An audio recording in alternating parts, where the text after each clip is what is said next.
पितृदोष क्या है और कुंडली में पितृदोष कैसे देखा जाता है तथा पितृदोष के लिए कौन कौन से ग्रह उत्तरदायी होते हैं और पितृदोष उत्पन्न होने से व्यक्ति के जीवन में किस प्रकार से संकट उत्पन्न होते हैं तथा वह कैसा जीवन यापन करता है, उसकी सामाजिक स्थिति क्या होती है, इन सब पर बात करूंगा। तो दोस्तों, जब तक मैं इस कार्यक्रम को आगे बढ़ाता हूं तो आपसे विशेष निवेदन है कि आप लाइक, शेयर, कमेंट तथा सब्सक्राइब अवश्य करें। नमस्कार, मैं हूं ज्योतिषाचार्य पंडित हेमवती नंदन कुकरेती।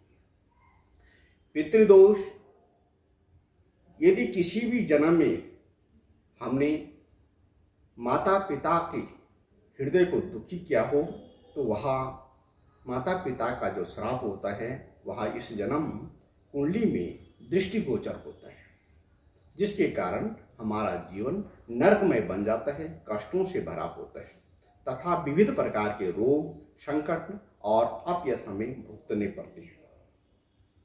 अब बात करते हैं कि पितृदोष कैसे उत्पन्न होता है और पितृदोष उत्पन्न होने के लिए कौन कौन से ग्रह उत्तरदायी होते हैं। यदि लग्न में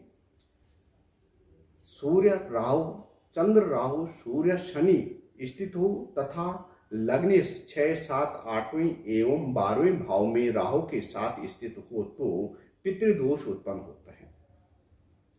इसी प्रकार यदि दूसरे भाव में गुरु, राहु, सूर्य, शनि, सूर्य, राहु, चंद्र, राहु या बुध, शुक्र स्थित हो तथा द्वितीय भाव का स्वामी द्वितीयेश 6, 7, 8 एवं 12वें भाव में राहु के साथ युक्त हो तो पितृदोष उत्पन्न होता है, उसे कहते हैं पितृदोष। पितृदोष में व्यक्ति का यदि जन्म होता है तो वह व्यक्ति मानसिक कष्ट, शारीरिक कष्ट, विविध प्रकार के रोग, अपयश, परिवार में कलह, क्लेश और अपयश होता है तथा आर्थिक हानि होती है। लाभ कम, हानि अधिक, आय कम, खर्चे अधिक होते हैं। व्यवसाय में हानि होती है। संतति प्राप्ति में भी बाधा उत्पन्न होता है। विवाह में भी बाधा उत्पन्न होती है। सामाजिक मान सम्मान, प्रतिष्ठा की प्राप्ति नहीं होती है। अपयश की प्राप्ति होती है। विविध प्रकार के रोग के साथ ही मृत्यु कष्ट या मृत्यु जैसा भय उत्पन्न होता है, जिसके कारण व्यक्ति का जीवन नरक में बना रहता है।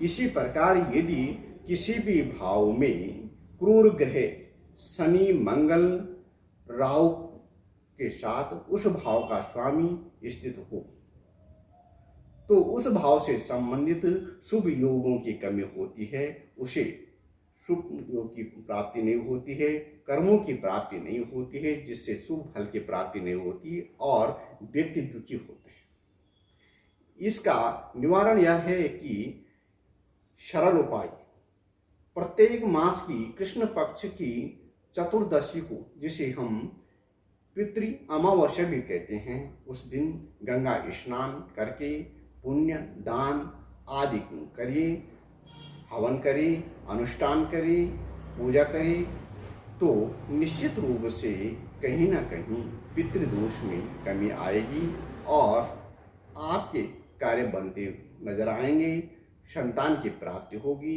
इसी प्रकार पितरों से संबंधित अनुष्ठान, हवन, यज्ञ करवाइए, पितरों के निमित्त पितृ तर्पण कराइए, पितृ श्राद्ध में ब्राह्मणों को भोजन कराइए और पितरों से संबंधित दान करें, वृद्धों की सेवा करें, माता पिता के तुल्य व्यक्ति को वस्त्र दान, अन्न दान करें तथा किसी भी कार्य में जाने से पूर्व उनका आशीर्वाद प्राप्त करें तो निश्चित रूप से पितृदोष में शांति प्राप्त होगी। तो यह था पितृदोष संबंधित कार्यक्रम। आपको कैसे लगा?